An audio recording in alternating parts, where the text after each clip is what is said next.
Dear self, sa dinami-rami ng sorry na nasabi ko sa ibang tao, nakalimutan ko na ikaw pala ang pinakaunang dapat makatanggap ng sorry ko. Ilang beses na ba kitang nasaktan? Ilang pagkakataon na ba kitang di pinaniwalaan? Self, sorry. Sorry sa mga salitang masasakit na palagi kong nasasabi sa'yo. Sorry kung palagi kitang kinukumpara sa ibang tao. Sorry kung nakalimutan kita lalo na sa mga panahong nagmahal ako ng iba. Sorry kung di kita inalagaan. Sorry kung palagi kitang nasasaktan. Sorry kung palagi ikaw yung unang nasasaktan habang inuuna ko palagi yung iba. Sorry kung di pinapansin ang mga sugat sa puso mo. Sorry kung pinili kong maging bulag kahit nakikita ko ang mapalihim na luhang pumapatak sa mga mata mo. Sorry kung pinilit kitang magpanggap na okay kahit alam kong hindi.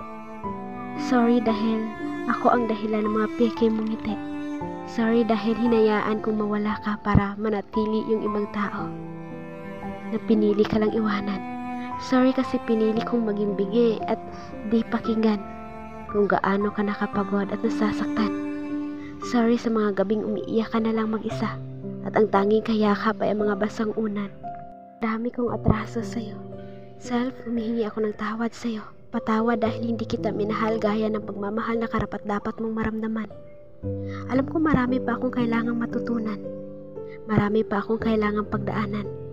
Pero natuto na ako na bago ang lahat, ikaw ang kailangan kung unang alagaan. Ikaw muna ang dapat mahalin. Ikaw muna ang dapat kong piliin. Pangako, self, di ko nahahayaang masaktan ka pa gaya ng naranasan mo. Dahil ako mismo ang poprotekta sa'yo. Mahal na mahal kita at di kita hahayaang mawala pa para manatili ang iba.